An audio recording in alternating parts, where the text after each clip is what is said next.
Amor, amor, acha tu é soberano? Achou? Vai ser só ela. É.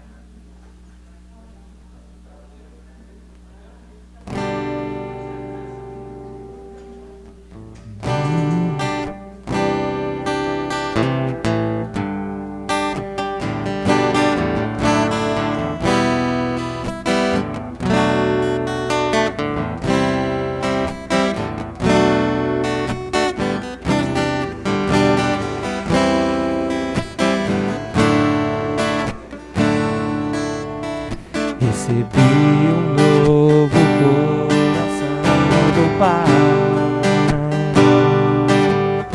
coração regenerado, coração transformado, coração que é inspirado por Jesus.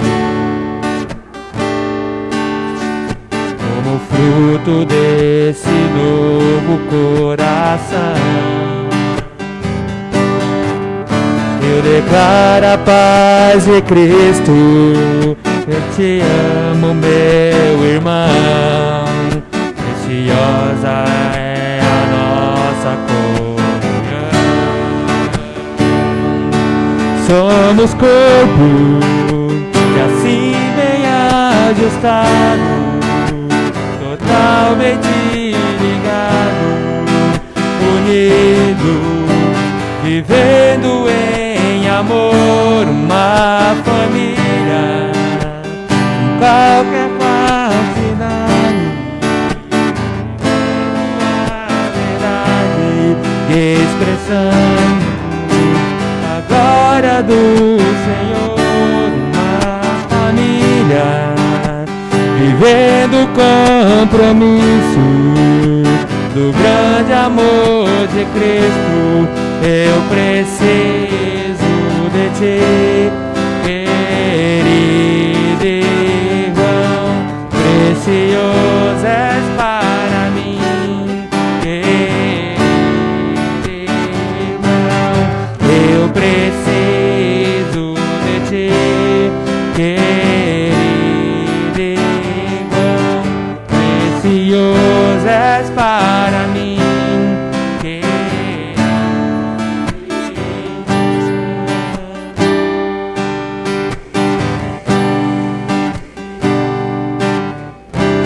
Recebi um novo coração do Pai, coração regenerado, coração transformado, coração que é inspirado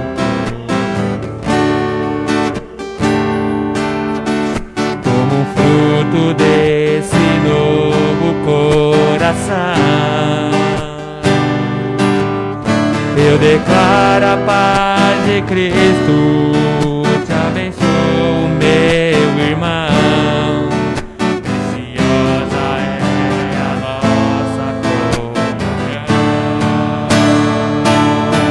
Somos corpos e assim bem ajustados, totalmente ligados, unidos, vivendo em amor, uma família, qualquer falsidade, vivendo a verdade, expressando a glória do Senhor, uma família, vivendo o compromisso do grande amor de Cristo. Eu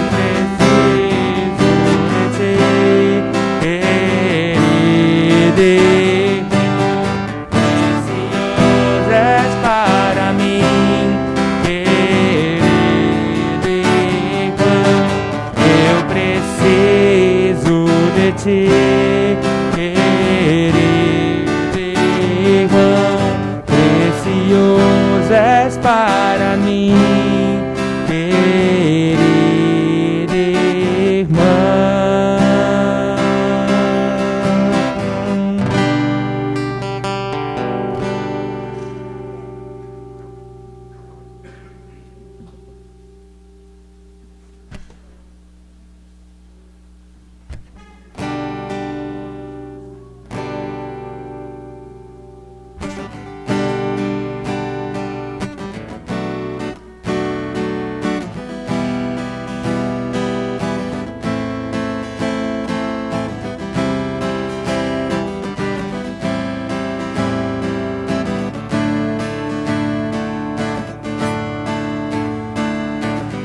Grandes são as tuas obras, Senhor, Todo-Poderoso.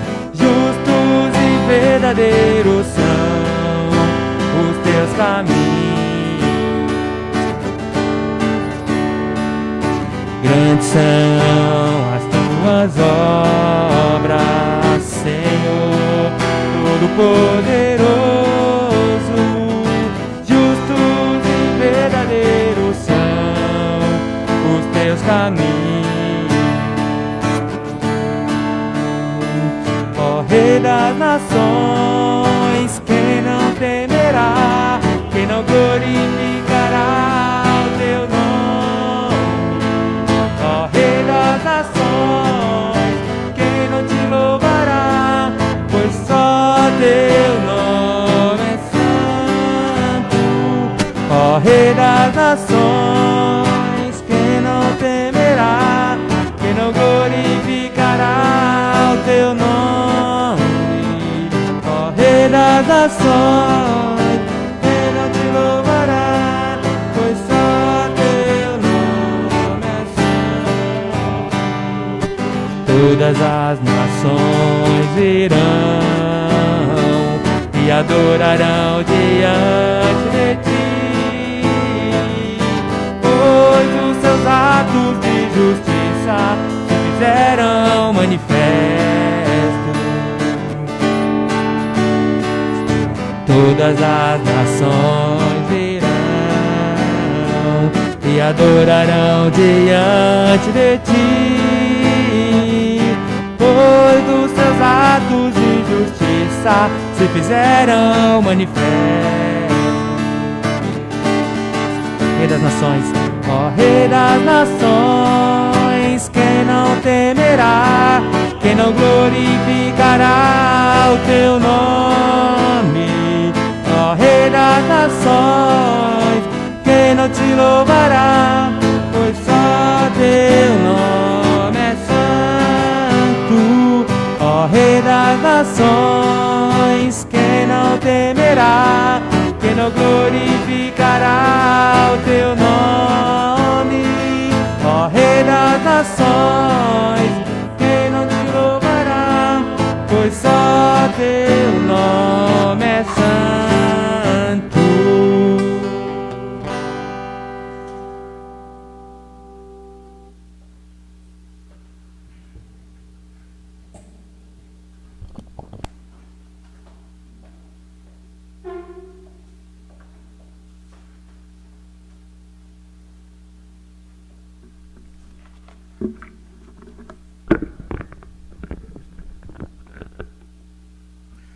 Meus irmãos, é Deus que nos convoca nessa noite para adorá-lo. Ele nos trouxe até a sua casa para o adorarmos, o exaltarmos, para engrandecermos o nome dele. E nós iniciaremos lendo o Salmo 99, um salmo de adoração ao nosso Deus. Salmo 99.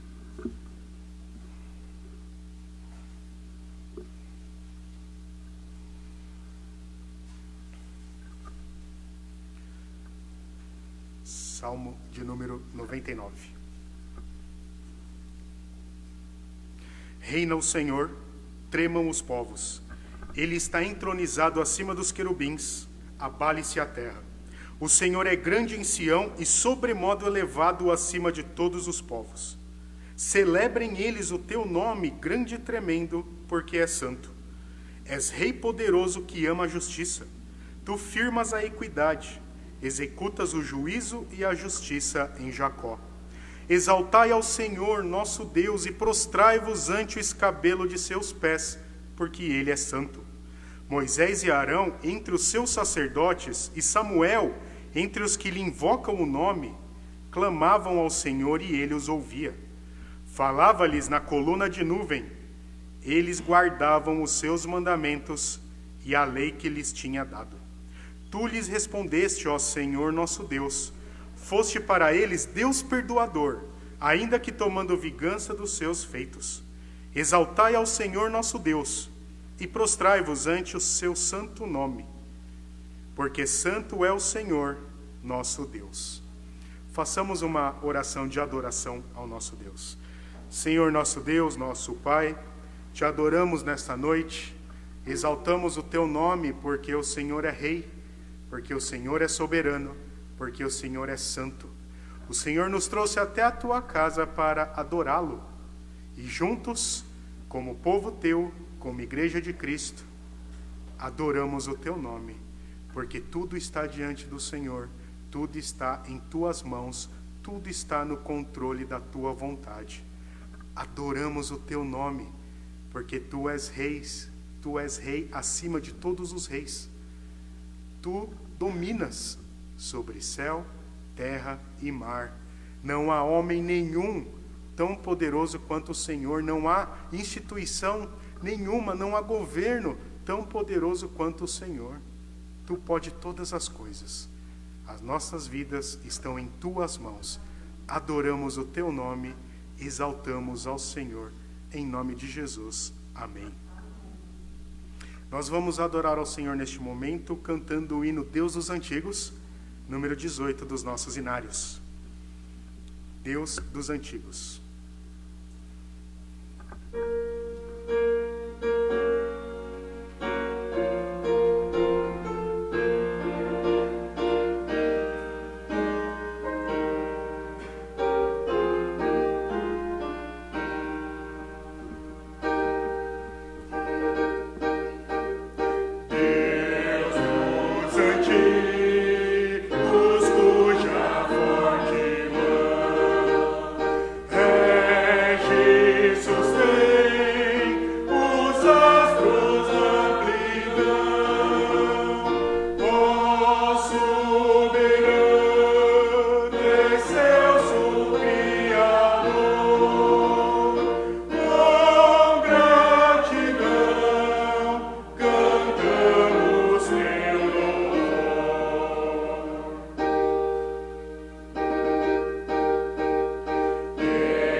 Pode se assentar. Ao nos aproximarmos de Deus, que é santo, que é justo, que é todo-poderoso, nós reconhecemos as nossas falhas e os nossos pecados. E a lei de Deus nos revela os nossos pecados. Por isso nós vamos ler Jeremias capítulo 9, versículos 23 e 24. Jeremias 9, versículos 23 e 24.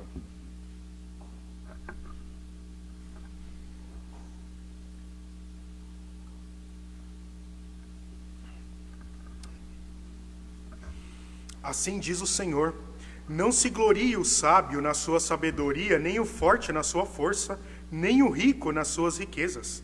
Mas o que se gloriar, glorie-se nisto, em me conhecer e saber que eu sou o Senhor, e faço misericórdia, juízo e justiça na terra. Porque destas coisas me agrado, diz o Senhor. Nesse momento nós vamos fazer uma oração de confissão de pecados, reconhecendo a nossa fraqueza, as nossas falhas, e que muitas vezes nós deixamos de gloriar ao Senhor. Fechemos os nossos olhos e oremos. Senhor nosso Deus, nosso Pai, nos colocamos diante do Senhor como igreja para rogarmos ao Senhor o perdão dos nossos pecados. O Senhor é glorioso, o Senhor é grandioso, todo-poderoso, Criador dos céus e da terra. E muitas vezes nós deixamos de confiar no Senhor para confiar em nós mesmos ou para confiarmos em homens. Nós deixamos de confiar na Tua glória, nós deixamos de enxergar a Tua glória muitas vezes. Perdoa-nos, livra-nos das nossas injustiças, livra dos nossos pecados, afasta de nós tudo aquilo que nos afasta de Ti. Apaga todas as nossas transgressões. Não permita que qualquer dificuldade ou qualquer circunstância tire os nossos olhos de Ti, tire os nossos olhos da Tua glória, da Tua grandeza e do Teu poder. Não permita que confiemos em nós mesmos, na nossa própria sabedoria, na nossa própria força ou na nossa própria espiritualidade. Nós precisamos confiar em Ti, entregar a nossa vida nas Tuas mãos, porque o Senhor é a rocha da nossa vida. O Senhor é a nossa fortaleza. Como igreja, rogamos o perdão dos nossos pecados. Em nome de Jesus. Amém. Meus irmãos, é certo que Cristo nos perdoa quando nós nos entregamos de coração e pedimos perdão pelos nossos pecados. Por isso nós vamos ler Isaías capítulo 54, versículos 7 e 8. A certeza de que os nossos pecados são perdoados em Cristo. Isaías 54, versículos 7 e 8, e faremos a leitura desses dois versículos em uníssono, a uma só voz, mesmo assentados. Isaías 54, versículos 7 e 8. Leiamos. Por breve momento te deixei, mas com grandes misericórdias torno a acolher-te. Num ímpeto de indignação, escondi de ti a minha face por um momento, mas com misericórdia eterna me compadeço de ti, diz o Senhor, o teu Redentor. Nesta confiança, na confiança de que o Senhor perdoa os nossos pecados, nós vamos adorá-lo com o cântico Tu és soberano. Convido os irmãos a estarem à frente nos conduzindo neste cântico agora. Tu és soberano.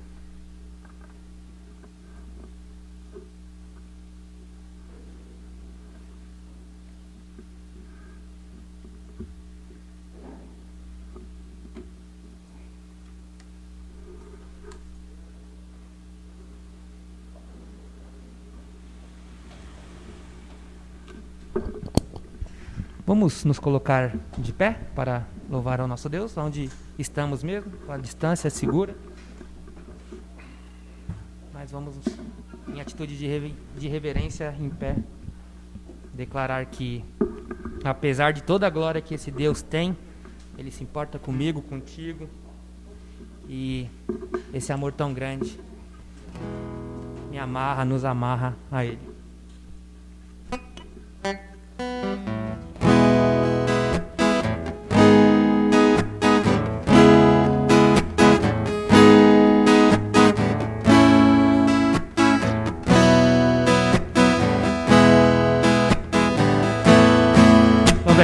Tu és soberano sobre a terra, sobre o céu, Tu és Senhor absoluto.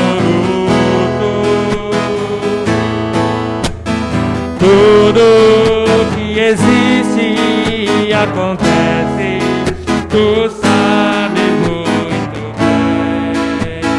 Tu és eterno.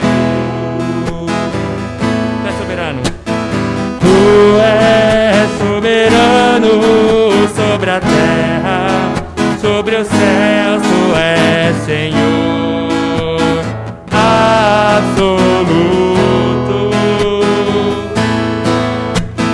Tudo que existe e acontece, tu sabes muito bem. Tu és tremendo. E apesar dessa glória que tens, tu te importas comigo também. E esse amor tão grande eleva-me, amar-me a ti. Tu és tremendo, soberano. Tu és soberano sobre a terra, sobre os céus, tu és Senhor absoluto. Tudo que existe e acontece, tu sabes muito bem. Tu és tremendo. E apesar dessa glória que tem, tu te importas comigo também. E esse amor tão grande eleva-me, amar-me a ti. Tu és tremendo.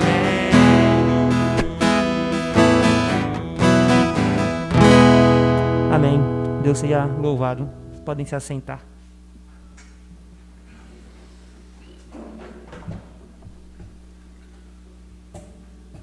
Neste momento nós faremos uma oração de ações de graças a Deus e também de intercessão. Fechemos os nossos olhos. Senhor, nós te damos graças porque tu és soberano, porque tu és absoluto e o Senhor cuida de nós, o Senhor nos guarda, o Senhor preserva a nossa vida, o Senhor nos amou a tal ponto que enviou o seu Filho Jesus Cristo para nos salvar, para nos possibilitar o relacionamento contigo. Graças te damos porque nós podemos nos reunir como igreja e adorar o teu nome, e ouvir a tua palavra e cantar em adoração e exaltação ao Senhor. Neste momento nós intercedemos também pelo nosso país, pela nossa pátria. Estamos passando por momentos difíceis, momentos que estão no controle das tuas mãos, e rogamos ao Senhor a sabedoria devida aos governantes do nosso país, para que eles tenham a capacidade vinda do Senhor para cuidar de tudo o que é necessário e que faz parte da responsabilidade deles. Rogamos que o Senhor esteja agindo na vida de cada um dos nossos prefeitos, governadores, deputados, senadores, do nosso presidente. Eles estão ali porque o Senhor os colocou. O Senhor os colocou para a condução da nossa nação. O Senhor os colocou ali para o cuidado e também para juízo. Nós entendemos que tudo está de acordo com a tua vontade e com os teus propósitos. Intercedemos também pelas nossas famílias.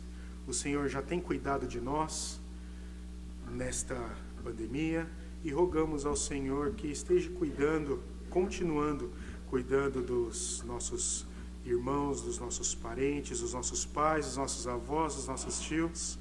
Cada um de nós aqui, do mais jovem ao mais idoso, necessitamos do teu cuidado, necessitamos do teu amparo, necessitamos de que o Senhor tenha as nossas vidas nas tuas mãos. Nós tomamos todos os cuidados que cabe a nós, mas confiamos que, em última instância, a nossa vida está nas tuas mãos. E o Senhor faz aquilo que o Senhor quer, aquilo que o Senhor determina. Intercedemos pelos nossos irmãos missionários que estão espalhados pela face da terra, em lugares mais difíceis, em lugares mais tranquilos, mas que estão também suscetíveis a este vírus, a essa pandemia. Esteja cuidando deles, esteja dando sabedoria a cada um dos nossos queridos irmãos, para que eles estejam cumprindo a tua vontade, levando a tua palavra, levando Cristo às outras nações, mesmo em meio a esta situação. Rogamos e intercedemos que o Senhor cuide da vida deles, que o Senhor faça a tua vontade sobre eles. Rogamos também por aqueles que estão adoentados, que fazem parte aqui da nossa igreja, cuide deles, cuide daqueles que necessitam do teu amparo, do teu cuidado, que se encontram acamados neste momento. E te rogamos que possamos ainda retornar normalmente para os cultos e nos encontrarmos nas atividades eclesiásticas que nos competem. Esteja no controle de tudo e no tempo determinado por ti. Tu és soberano, Senhor, nós cantamos isso e nós cremos e confiamos nisso. Em nome de Jesus, amém. Meus irmãos, é chegada a hora de abrirmos a palavra do Senhor e meditarmos nela. E nós vamos ler Isaías capítulo 3 para a nossa meditação dessa noite. Isaías capítulo 3, nós leremos os 15 primeiros versículos. Isaías 3, do versículo 1 ao versículo 15.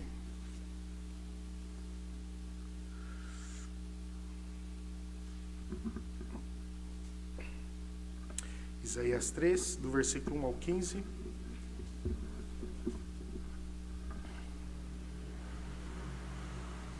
Porque eis que o Senhor dos exércitos, tira de Jerusalém e de Judá o sustento e o apoio, todo o sustento de pão e todo o sustento de água, o valente, o guerreiro e o juiz, o profeta, o adivinho e o ancião, o capitão de 50, o respeitável, o conselheiro, o hábil entre os artífices e o encantador perito. Dar-lhes-ei meninos por príncipes, e crianças governarão sobre eles. Entre o povo, oprimem uns aos outros, cada um ao seu próximo. O menino se atreverá contra um ancião, e o vil contra um nobre. Quando alguém se chegar a seu irmão e lhe disser, na casa de seu pai, tu tens roupa, sê nosso príncipe, e toma sob teu governo esta ruína. Naquele dia levantará este a sua voz, dizendo, não sou médico, não há pão em minha casa, nem veste alguma. Não me ponhais por príncipe do povo. Porque Jerusalém está arruinada, e Judá caída. Porquanto a sua língua e as suas obras são contra o Senhor, para desafiarem a sua gloriosa presença. O aspecto do seu rosto testifica contra eles. E como Sodoma, publicam o seu pecado e não o encobrem. Ai da sua alma, porque fazem mal a si mesmos. Dizei aos justos que bem lhes irá, porque comerão do fruto das suas ações. Ai do perverso, mal lhe irá, porque a sua paga será o que as suas próprias mãos fizeram. Os opressores do meu povo são crianças, e mulheres estão à testa do seu governo.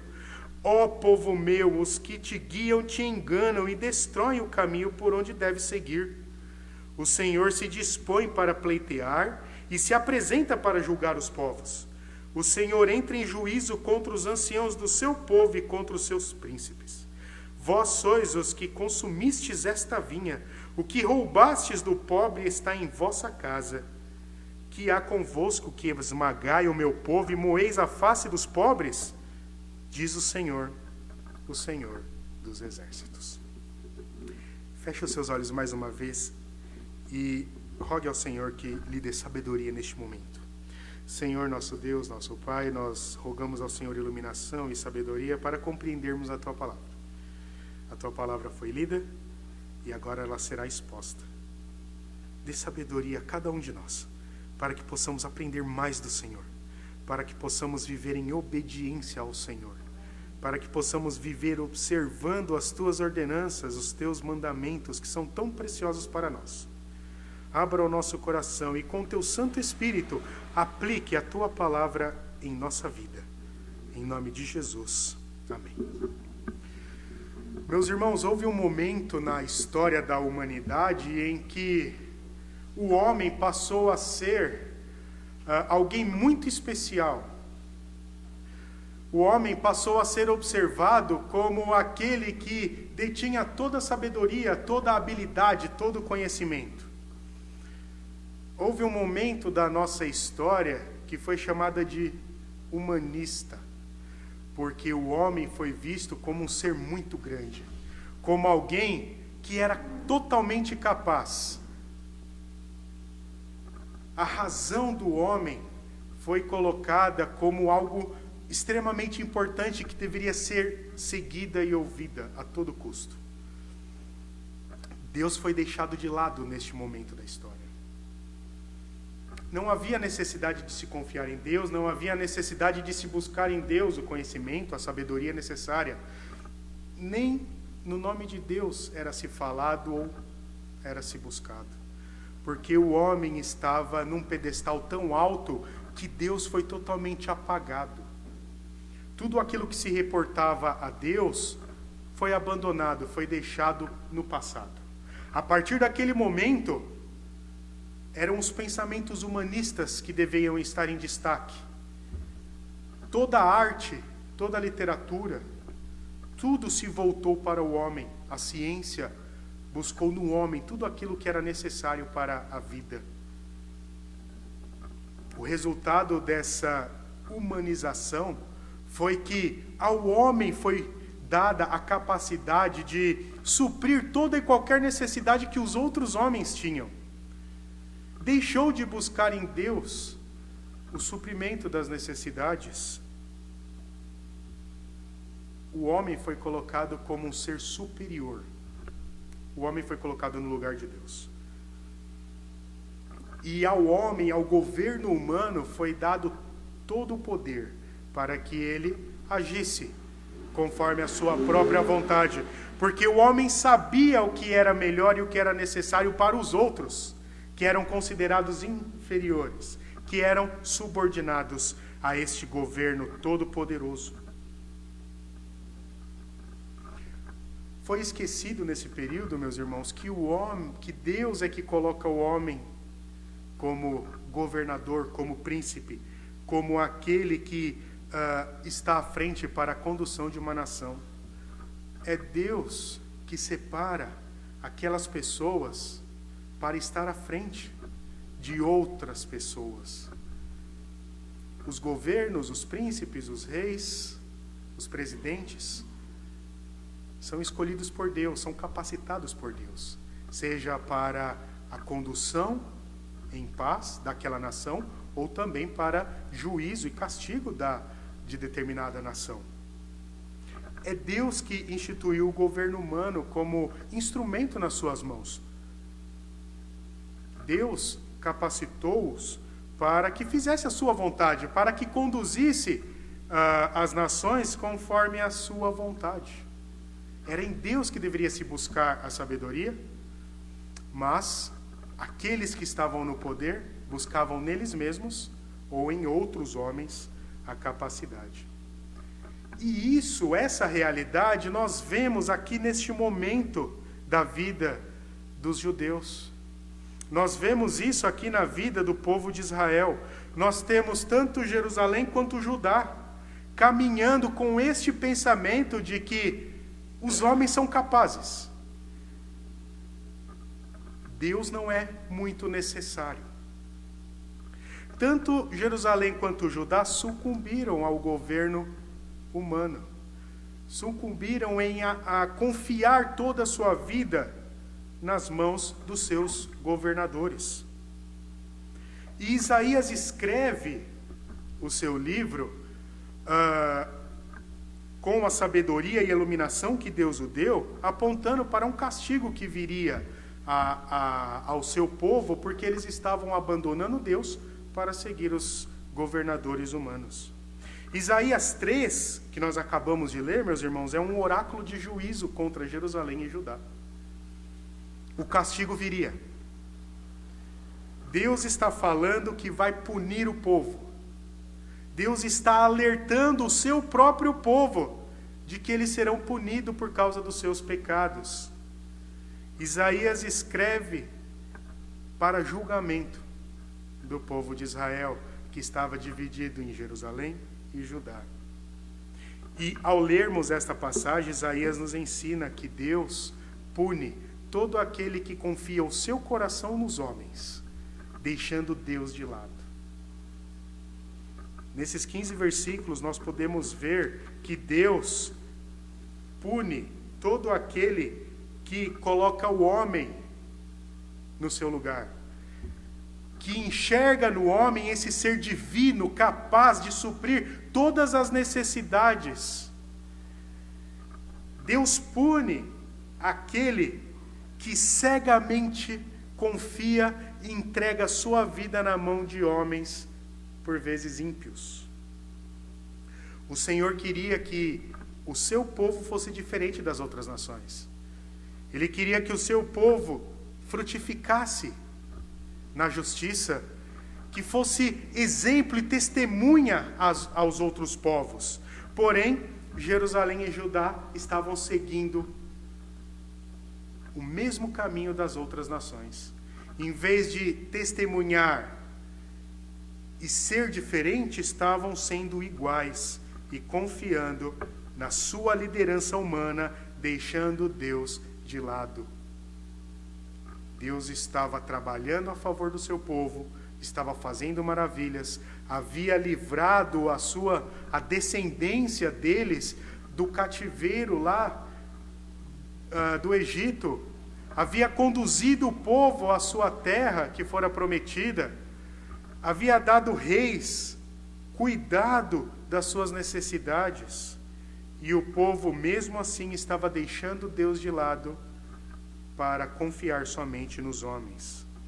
E diante desta realidade humanista, desta realidade em que o homem está no lugar de Deus, Deus reage punindo a liderança que está à frente desta nação, que se acha melhor do que ele. Deus pune a nação, tirando essa liderança capaz e instalando uma liderança incapaz no lugar. Esse é o primeiro ponto que nós podemos observar aqui, e isso está nos versículos de 1 a 7.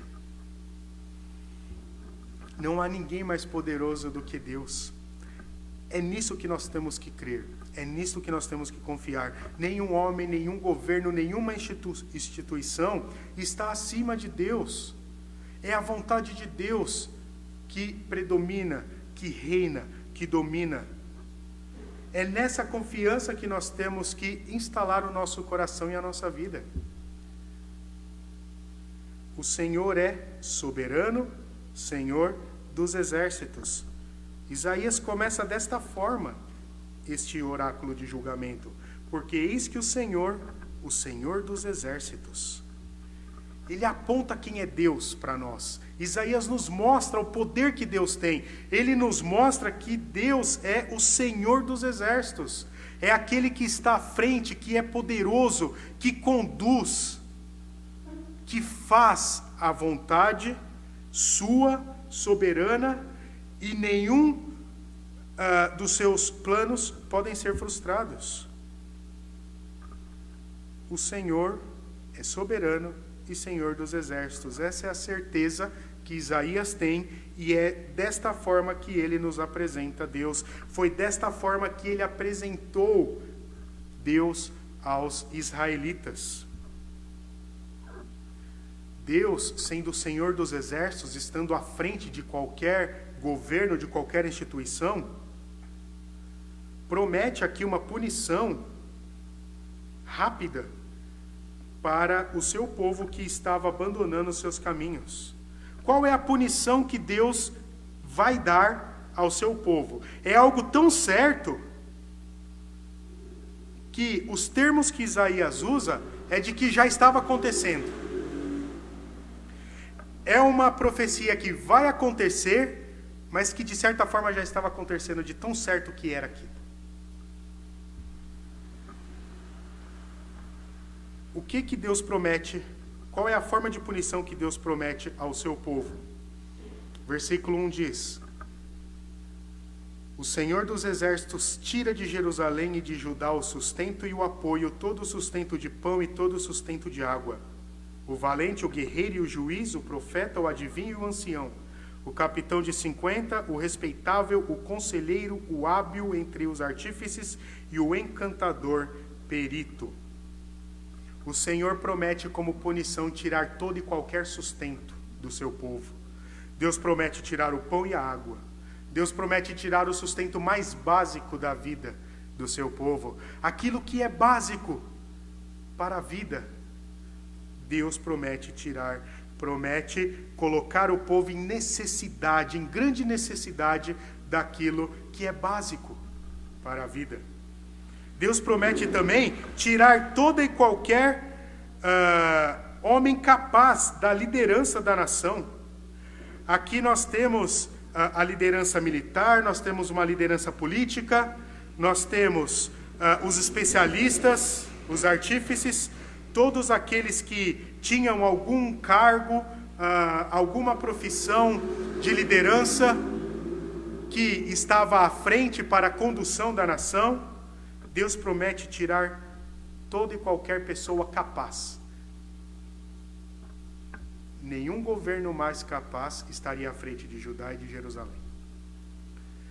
Deus tiraria o sustento básico, o pão e a água, e tiraria também uma liderança capaz. Esse é o castigo que Deus promete dar a toda a nação que adora o seu próprio governo, que busca no homem a saciação dos seus desejos e das suas necessidades. Deus quer ser adorado. Ele exige exaltação, ele exige adoração. Não cabe ao homem tentar se colocar no lugar de Deus, por mais hábil, por mais capaz que seja. A habilidade que nós possuímos não nos torna capaz de sermos maior do que Deus ou de acharmos que somos da mesma altura que Deus. Nenhum governo pode se achar tão grande, tão capaz, para abandonar Deus, deixar toda a vontade de Deus e conduzir a nação conforme a sua própria vontade. A nação que faz isso, Deus pune com necessidade básica e com a necessidade de pessoas capazes. Se não há sustento básico e se não há um governo capaz à frente da nação, qual é o resultado disto? É o caos. É uma degradação cada vez maior. Se instala a lei do mais forte. Um caos generalizado, onde não há mais entendimento entre as pessoas, onde não há mais gentileza entre as pessoas. Cada um vai buscar saciar a sua própria necessidade, o seu próprio interesse, os seus desejos, não importando como ele fará aquilo. Deus instala o caos em meio à nação que busca adorar os seus governantes, que busca confiar todo o seu coração nas mãos dos governantes. Deus coloca no lugar pessoas que não são capazes, pessoas que não deveriam estar ali. Deus mostra que aquilo que é básico para a vida vem dele e não dos homens. Se Deus retirar, homem nenhum consegue colocar novamente. Se Deus retirar o pão e a água, quem é o homem para conseguir sustentar ou saciar aqueles que estão subordinados a ele? O alimento, a água, o pão, as vestes, tudo vem de Deus. Deus dá a capacidade para os artesãos, para as pessoas fazerem as roupas. Deus dá o alimento, capacita a terra a germinar o alimento para a saciação da nossa fome. Deus separa aquelas pessoas que vão colher, que vão plantar, que vão transportar. É Deus que dá todo o sustento e que coloca as pessoas nos lugares certos para que todas as nossas necessidades sejam supridas. Nós temos a responsabilidade de fazer aquilo que nos compete. As pessoas têm a responsabilidade de cumprir aquilo que Deus as preparou para cumprir. Mas é Deus que está por trás, dando o que necessitamos, suprindo e dando a capacidade para que tudo seja feito para o suprimento das nossas necessidades. Tiago 1, versículo 17 diz: toda boa dádiva e todo dom perfeito são lá do alto, descendo do Pai das luzes, em quem não pode existir variação ou sombra de mudança. Tudo o que precisamos, todas as dádivas que necessitamos, tudo aquilo que vai suprir o que precisamos, vem de Deus, vem do alto. A saúde vem de Deus. Se Deus permitir, nós vamos contrair esse vírus, nós vamos adoecer por causa dele. Se Deus permitir, nós perderemos a vida por causa desse vírus. Se não perdemos ainda, se não ficamos doentes, foi porque Deus está cuidando de nós. A nossa responsabilidade é nos cuidarmos, como estamos fazendo. Mas, em última instância, a nossa vida está nas mãos de Deus.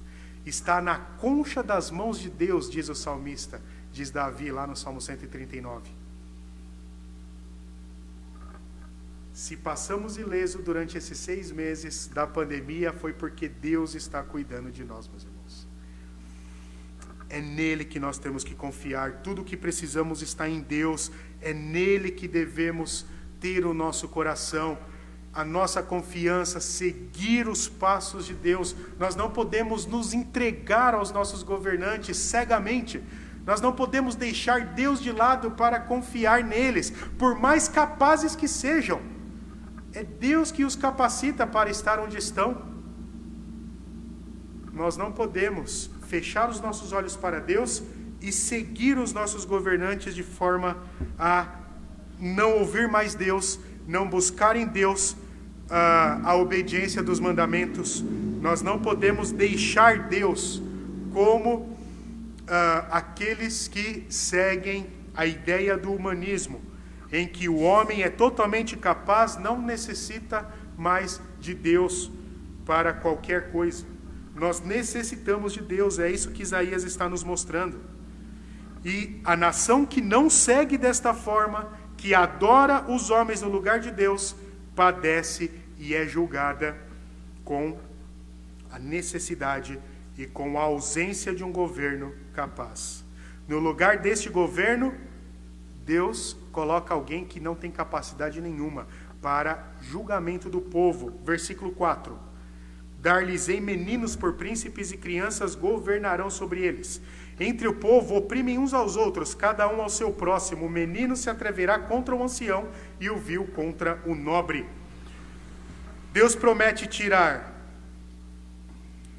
o valente, o guerreiro, o juiz, o profeta, o adivinho e o ancião, o capitão de 50, o respeitável, o conselheiro e o hábil entre todos os artífices.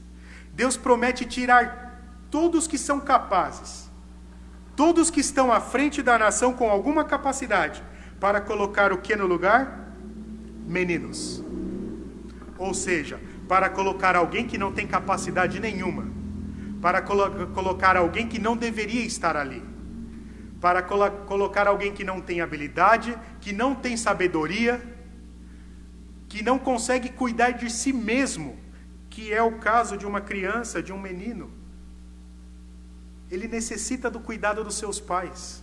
Ele necessita de que os seus pais supram as suas necessidades. Ele não tem condição de ter a sua própria casa, de trabalhar e de ter o seu sustento. Ele necessita dos pais para a manutenção da sua vida. Mas é estes que vão assumir a liderança da nação, que confia no homem e deixa Deus de lado. Alguém que não tem a capacidade de suprir a sua própria necessidade, se verá à frente de uma nação para suprir a necessidade de muitas outras pessoas. meninos no lugar de príncipes. Crianças governarão esta nação que está sendo punida por Deus. Deus coloca um governo totalmente incapaz. Governantes que não sabem o que fazer. Pessoas que vão olhar para a direita, vão olhar para a esquerda e não vão saber o que fazer. Por causa da idolatria humana, o Senhor castiga a nação, colocando alguém lá que não tem nenhuma capacidade. Resultado, a nação vai passar por privação, vai passar por desordem, por caos e por violência. É isso que acontecerá com Jerusalém e com Judá. Alguém sem capacidade nenhuma vai assumir a liderança dessas duas nações. Alguém que, por não saber qual atitude tomar, vai acabar oprimindo aqueles que estão subordinados a eles. Entre o povo, diz o versículo 5, oprimem uns aos outros, cada um ao seu próximo. O menino se atreverá contra o ancião e o vil contra o nobre. Essa pessoa totalmente incapaz, desqualificada de estar à frente de uma nação, não vai saber que decisões tomar, não vai saber como se portar, não vai saber instituir leis para que a sociedade caminhe numa determinada organização onde os direitos são respeitados e onde os deveres são cumpridos. Opressão tomará conta dessa sociedade. Necessidades, violência, um contra o outro, na busca da saciação das suas necessidades. Deus pune a nação idólatra, tirando um governo capaz e colocando um governo incapaz. E o resultado é o caos, que o próprio povo vai se colocar. Deus vai deixar essa nação aos seus próprios caminhos, aos seus próprios desejos. Deus não vai mais estar à frente desta nação. São essas pessoas comparadas a crianças que tentarão, de alguma forma, decidir as coisas e não conseguirão. No fim, gerarão caos e violência. Deus entrega a nação aos seus próprios pecados. O pecado vai estar em evidência de cada um, porque na busca da satisfação das suas necessidades, as pessoas não se importarão com as outras. As pessoas farão de tudo para ter o seu primeiro, o seu sustento, não se importando com o outro. O pecado vai aflorar ainda mais. O pecado da violência, o pecado da degradação, o pecado da falta de respeito, de ordem. Deus entrega a nação aos seus próprios pecados. É isso que acontecerá com Judá e Jerusalém. E é isso que acontece com a nação que abandona o Senhor para seguir cegamente os seus dirigentes, os seus líderes. Deus coloca a liderança à frente de um país para que a sua vontade seja feita. É Deus quem coloca os homens nas posições que eles devem assumir. Não são os homens com as suas próprias capacidades, por si só, que sobem a liderança. É Deus que coloca. Portanto, a nação precisa confiar em Deus. Mas é claro que nós não podemos esperar isso de uma nação ímpia. Mas a nossa responsabilidade como povo de Deus é olhar para Deus, é confiar somente em Deus, é buscar em Deus a saciação das nossas necessidades, é buscar em Deus a sabedoria necessária para passarmos por estes momentos de dificuldades que estamos passando. É em Deus que nós temos que buscar o nosso sustento. É em Deus que nós temos que buscar a capacidade de fazer aquilo que nos compete. Nós não podemos olhar para os homens, achando que por mais capazes que eles são, eles podem dar conta à parte de Deus. O mundo vai buscar nos homens isso, porque o mundo não conhece Deus como nós conhecemos, não confia em Deus como nós confiamos. Eles negam Deus, mas nós que somos o povo de Deus, temos essa responsabilidade de confiar em Deus. Nós temos que respeitar os nossos líderes, nós temos que fazer tudo aquilo que compete a nós como brasileiros, porque nós entendemos que Deus quer que nós sejamos bons cidadãos. Deus exige de nós que vivamos com ordem, com decência, cumprindo todas as leis, até o momento em que as leis não nos levam a abandonar o caminho de Deus ou a trocar a lei de Deus por elas. Essa responsabilidade é nossa. Era a responsabilidade de Judá e Jerusalém, seguir ao Senhor, confiar no Senhor de todo o coração. Era a responsabilidade do povo de Deus, não idolatrar os homens. Mas eles caíram neste pecado da idolatria humana. Nós não podemos cair neste pecado. Nós não podemos ter pensamentos humanistas, um coração humanista, no sentido de colocar no homem toda a nossa esperança, toda a nossa vida, todo o sustento. É Deus que cuida de nós. É nele que o nosso coração deve habitar, e não no homem. Respeitar não é idolatrar. Nós adoramos a Deus, o Senhor da nossa vida. Aos homens nós respeitamos, porque entendemos que Deus os colocou ali, mas nós não podemos trocar Deus pelos homens que estão ali. Nesse desespero, desse caos instalado por um governo que não tem a capacidade de estar ali, busca-se qualquer pessoa para se confiar. E nos diz o versículo 7, que quem possuir um casaco, uma peça de roupa, esse já é o suficiente para estar à frente da nação. Versículos 6 e 7. Quando alguém se chegar a seu irmão e lhe disser, na casa de seu pai, tu tens roupa, sê nosso príncipe, e toma o teu governo esta ruína.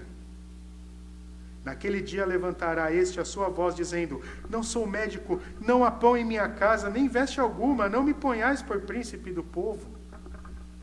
Ao mesmo tempo em que pessoas desabilitadas e incompetentes estarão à frente da nação, buscar-se-á qualquer pessoa para assumir a direção desta nação, e essa pessoa pode apenas possuir um casaco, já está de bom tamanho. Não há necessidade de ter a capacidade. Basta apenas tentar dar algum tipo de ordem, de condução à nação, para que esse caos diminua. O exemplo aqui é uma peça de roupa, né? Um casaco. Se você tem um casaco, você é competente para estar na liderança de uma nação. Mas este rejeitará. Não sou médico, não há pão em minha casa. Eu não tenho pão para sustentar a minha vida. Como eu vou sustentar a vida de outras pessoas que dependerão de mim? Eu não tenho veste adequada. Como que eu vou garantir que as pessoas tenham as suas próprias vestes? Pessoas terão a consciência de que não têm a capacidade de estar ali. Enquanto alguns assumirão, mesmo não tendo a capacidade, e causarão problemas terríveis, o caos, outros fugirão da responsabilidade. Entenderão que não têm a capacidade para estar ali. Que aquele local é o local onde pessoas capazes devem estar. Essa é a realidade de uma nação que busca em seus homens, em sua liderança, confiar a sua vida. É um caos generalizado. Não há ordem, não há lei. Apenas pecados aflorando e esses pecados tomando conta desses relacionamentos que caminharão totalmente por meio de uma violência. Portanto, meus irmãos, nós precisamos confiar em Deus. Nós não podemos confiar nos homens, porque Deus promete punir. toda a nação que idolatrar os seus governantes. Nós temos que confiar a nossa vida em Deus. Nós respeitamos os nossos líderes porque entendemos que Deus os colocou ali. Deus vai cumprir os seus propósitos com esta liderança. E nós confiamos em Deus, mas nós não podemos adorar esses homens. Então, do versículo 1 ao 7, Isaías nos mostra que Deus pune a nação com uma liderança incapaz. E nos próximos versículos, de 8 a 15, que é a segunda parte desse trecho que nós lemos, o segundo ponto é que Deus julga essa liderança incapaz, que irá assumir a nação. Mesmo sabendo que não tem a capacidade, mas vai assumir. E Deus pune essa liderança incapaz, ao mesmo tempo em que pune a nação com essa liderança. Isaías certifica, dá a garantia desse colapso social como o resultado dessa retirada da liderança ao se expressar por meio de duas palavras, arruinada e caída, no versículo 8. Porque Jerusalém está arruinada e Judá está caída. Por meio dessas duas palavras, Isaías mostra que Deus não voltará atrás no seu juízo. Deus não vai se arrepender de punir o povo. Deus vai punir. Ele já garante que Judá e Jerusalém estão arruinadas e já estão caídas por causa dessa falta de liderança capaz advinda da idolatria do homem.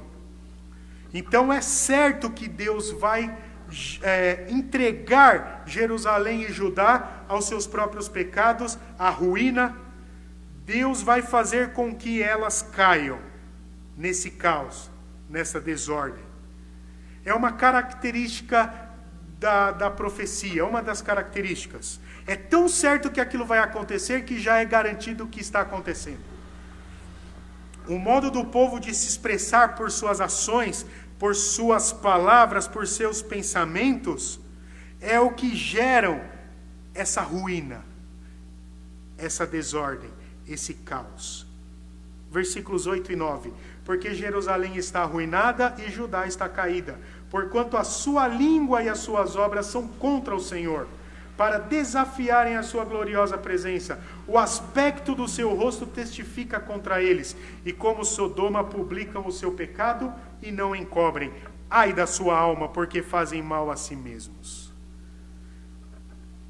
Outro pecado apontado a Jerusalém e Judá. O primeiro pecado é o pecado da idolatria humana. O povo de Deus que deveria confiar no seu Deus, que é todo-poderoso, que é o Senhor dos exércitos, está confiando em homens, está cegamente olhando para os homens e confiando a sua vida neles e deixando Deus de lado. Esse é o primeiro pecado, a idolatria humana. E o segundo pecado é o pecado da língua, o pecado das obras, o pecado que Sodoma cometeu lá atrás, eles estavam cometendo. Uma vida de desagrado ao Senhor. Palavras ditas que não agradam, que não edificam. Palavras contrárias às que o Senhor queria que o seu povo dissesse. Ações que vão contra as leis de Deus. Práticas comparadas a Sodoma. Práticas que se afastam daquelas que Deus desejava que o seu povo seguisse. Eles deveriam ser testemunha para as outras nações. Eles deveriam mostrar para as outras nações que eles eram diferentes. Porém, eles estavam seguindo os mesmos passos das outras nações. Eles estavam copiando Sodoma. Eles estavam copiando as nações que estavam à volta deles. Tanto nas suas práticas, quanto na sua prestação de adoração, quanto nas suas palavras. Jerusalém e Judá está cada vez mais afastada de Deus, cada vez mais abandonando a retidão do Senhor, os mandamentos do Senhor, para se amoldar às outras nações. Eles estavam afrontando Deus, eles estavam testando Deus. E Deus, portanto, está punindo eles. Está fazendo com que aquelas duas nações caiam em ruína, caiam no caos, caiam em seus próprios pecados. Mas há uma luz aqui no meio. Grande parcela do povo de Deus está agindo contrária à vontade de Deus. Porém, ainda há um remanescente fiel. E sempre há, meus irmãos, um remanescente fiel. Nós olhamos para muitos que dizem seguir a Deus e, por meio das suas palavras, das suas ações, eles não provam que são seguidores de Deus. Eles não provam que são filhos de Deus. Eles proclamam ser, mas os seus frutos dizem o contrário.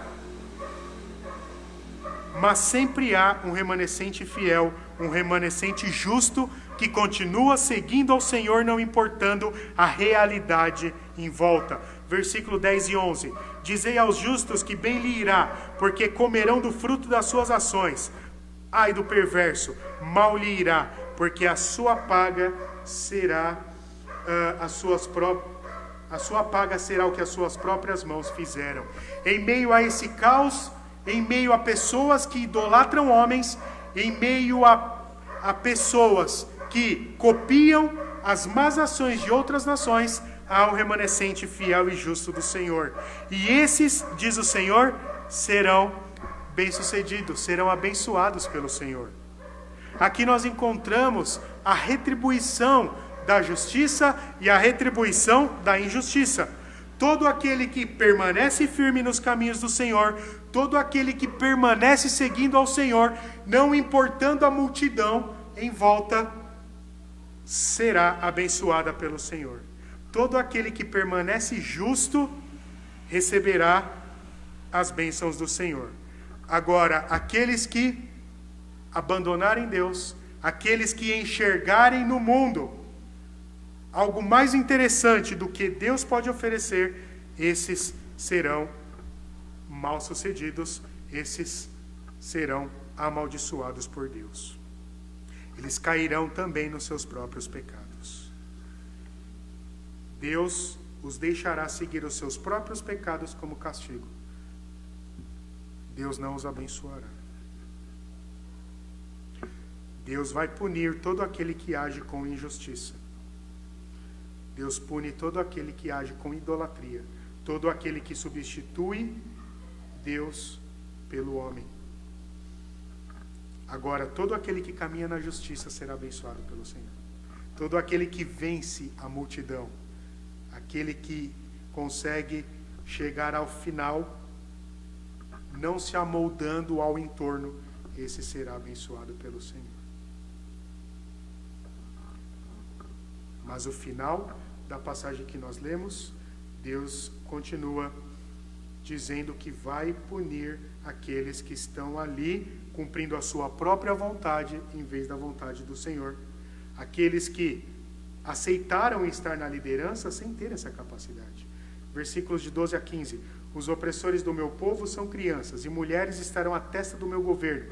Ó povo meu, os que te guiam te enganam e destroem o caminho por onde deves seguir. O Senhor se dispõe para pleitear e se apresenta para julgar. O Senhor entra em juízo contra os anciãos do seu povo e contra os seus príncipes. Vós sois os que consumistes esta vinha, os que roubastes do pobre, está em vossa casa. Que há convosco que esmagais o meu povo e moeis a face dos pobres? Diz o Senhor dos exércitos. Isaías termina esse oráculo de julgamento testificando, dando como certo a punição daquela liderança incapaz que vai assumir a nação debaixo do juízo de Deus e não sabendo como proceder, como fazer, não tendo a sabedoria necessária, porque Deus os abandonará os seus próprios pecados, vai oprimir esses justos, essa parcela do povo de Deus que permanece caminhando conforme a justiça de Deus. Deus vai punir com rigor todo aquele que oprime o seu remanescente fiel. Essas crianças, esses meninos que estarão ali e que vão conduzir conforme a sua própria vontade, conforme o seu próprio desejo, que vão conduzir conforme a vontade das suas mulheres, né? Diz o final da passagem, os opressores do meu povo são crianças e mulheres estão à testa do seu governo.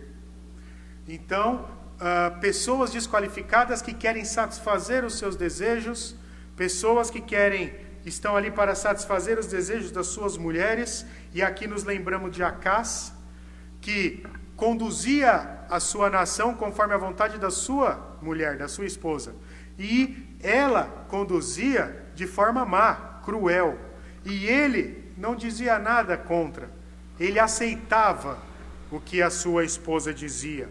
Então esses são assemelhados, Deus os assemelha a Acás. Eles querem satisfazer seus desejos, querem satisfazer os desejos das suas esposas, e com isso oprimem o povo, e com isso geram cada vez mais o caos, a desordem, a violência, fazendo o remanescente fiel do Senhor sofrer. Deus vai punir esses líderes incapazes. Deus pune o povo com uma liderança incapaz, mas Deus também pune essa liderança incapaz. E essa punição, ainda que não ocorra aos nossos olhos, ainda que tarda, no dia do julgamento final, nenhum escapará do juízo de Deus. Aqui nós temos a certeza de que Cristo assumirá o trono como juiz, como promotor. Cristo vai chamar essa nação, vai chamar essa liderança diante do seu trono e vai puni-los com todo o rigor que virá da sua justiça. Nesse mundo eles passarão ilesos, eles não serão punidos. Haverá muitas injustiças por causa desse caos instalado. Mas no dia do julgamento final não haverá mais injustiça. O Senhor Jesus Cristo estará ali como juiz, como sentenciador. Ele vai punir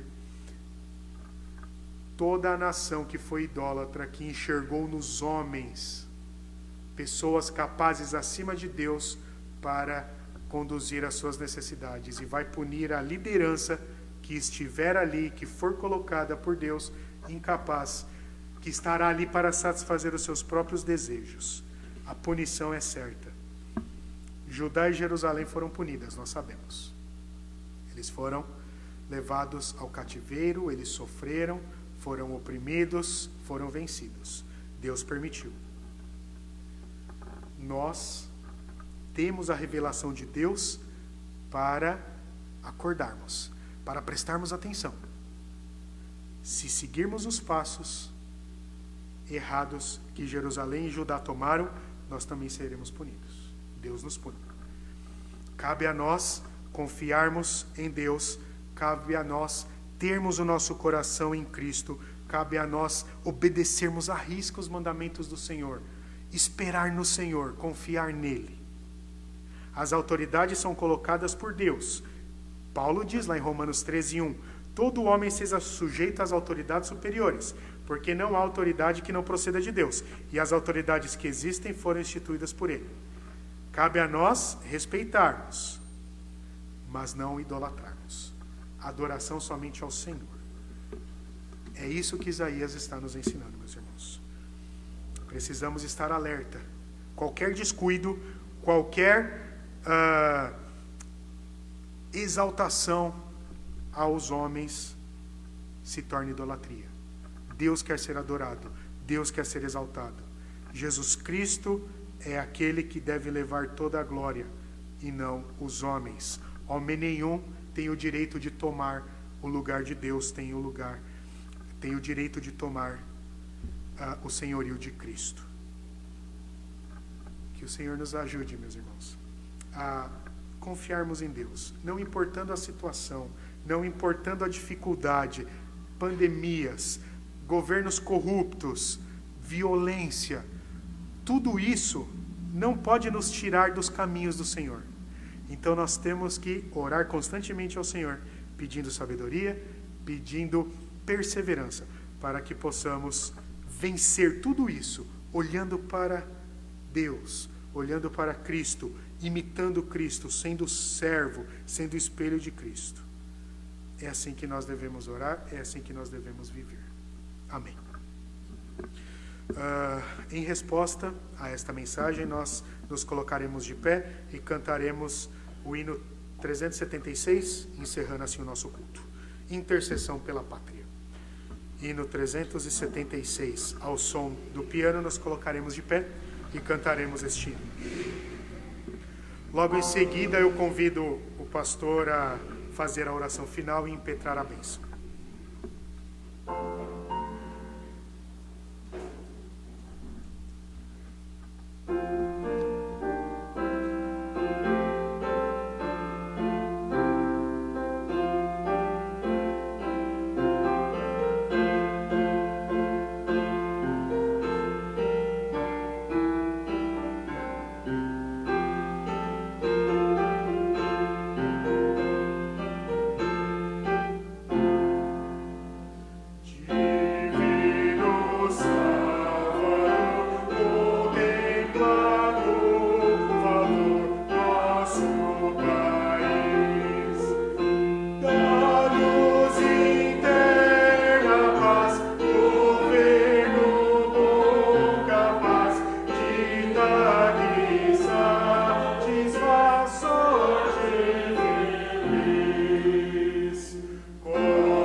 Senhor, nós queremos, nesse domingo festivo, dia do Senhor, nos alegrar, celebrar o Senhor com muita alegria, pela bênção de podermos estar na tua casa, louvando, bendizendo, cantando louvores ao teu nome e podendo ouvir a tua voz através da leitura e da exposição da palavra. Senhor, nós fomos alertados nessa noite sobre a nossa responsabilidade civil, sim, de sermos bons cidadãos, de andarmos conforme as leis, mas também, Pai, de sermos exemplo no mundo que carece tanto, ó Pai querido. Rogamos, sim, ó Deus, como diz a tua palavra, por todos os nossos governantes, aqueles da federação, do estado, do município, homens que exercem a autoridade, que nós entendemos pela tua palavra, que a autoridade está vindo do Senhor. Por isso, Pai querido, como igreja do Senhor, nós queremos suplicar a tua misericórdia sobre esses homens. Para que, ó Deus, sejam homens sábios nesse governo, que embora não conheçam ao Senhor, embora não sirvam ao Senhor, mas que possam ser pessoas justas nos seus mandatos e possam, ó Deus, como nós cantamos, ver o bem da nossa nação. Mas, ó Pai, a exortação também é para nós, para que possamos ser fiéis ao Senhor. Por isso, nós queremos pedir ao Senhor e rogar que o Senhor quebre de nós qualquer tipo de idolatria. Qualquer momento, ó Pai, em que o nosso coração se desvia do Senhor. Qualquer momento em que nós não olhamos para a Tua palavra como deveríamos e não servimos ao Senhor como deveríamos. Perdão, Senhor. Perdão por esses momentos em que olhamos para a nossa vontade, para o nosso coração. Muitas vezes, tomados pelo orgulho, tomamos decisões precipitadas que não agradam ao Senhor. Quebra isso em nós, Pai querido. Porque nós queremos, como o Teu povo aqui na terra, servir com integridade, servir ao Senhor com todo o nosso coração, com a nossa profissão, com o nosso trabalho, enfim, com aquilo que o Senhor nos deu. Nós rogamos isso e suplicamos ao Pai para que o Teu Espírito Santo incomode o nosso coração durante toda essa semana, para que em qualquer momento, nas simples conversas, no nosso relacionamento no lar, possamos espelhar Jesus Cristo, o nosso Senhor e o nosso Salvador. Essa é a nossa oração. Dê-nos, ó Deus, uma semana debaixo da Tua graça. Em nome de Jesus. Amém. Sentais a bênção, meus irmãos. E que a graça do nosso Senhor e Salvador Jesus Cristo, o amor de Deus, o Pai, a comunhão e a consolação do Espírito Santo esteja com todo o povo de Deus, desde agora e para todo sempre. Amém.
Louvamos a Deus por cada um que está conosco hoje, louvamos a Deus pelas vidas que estão presentes aqui, aos nossos irmãos, aqueles que nos visitam também, Davi, nosso irmão que já vem frequentando a igreja, sua namorada, imagino, né? Sejam muito bem-vindos, voltem mais vezes, obrigado pela presença de vocês também no nosso meio.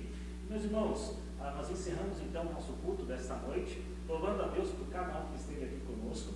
Eu queria rapidamente lembrar aqui para os irmãos da nossa programação. Nós continuamos ainda nessa passagem, né, entre as nossas programações habituais, como nós tínhamos antes da pandemia, e as nossas, digamos, novas programações aí com o uso da tecnologia, da internet. Então, semanalmente nós temos na quarta-feira o nosso estudo, que começa às 8 horas, é transmitido pelo YouTube e também pelo Facebook, nas nossas plataformas, e também o nosso PG, só que aí o PG, os nossos pequenos grupos, eles ainda não estão presenciais nas casas dos irmãos, né, como nós gostaríamos, mas seguindo todas as orientações que advêm do nosso governo, nós estamos fazendo isso via aplicativo. Então, nós estamos fazendo via o Google Meet, que é um aplicativo de reunião, enfim. Então, se você quiser participar, nós mandamos os links aqui para todos os irmãos da igreja, vocês podem entrar e aí, obviamente, uma reunião nossa. Nos domingos pela manhã, nós temos a nossa escola dominical, com a devocional iniciando às 10 horas, e depois a aula de escola dominical iniciando às 11. E depois nosso culto aqui às 19 horas. Todos estão convidados, intimados a estarem conosco, tá bom? E obviamente compartilhar os vídeos, curtir e levar o Evangelho do Senhor Jesus a várias pessoas do seu convívio social. Certo, meus queridos? Que Deus o abençoe. Nesse momento eu vou passar a palavra ao nosso irmão presidente da Luta Diaconal, o Diácono Lucas, que vai nos conduzir aqui da melhor forma para que a gente possa então deixar o tempo. Que Deus abençoe a cada um, leve um grande abraço aos seus familiares e, se Deus quiser, nos vemos aqui também no próximo domingo.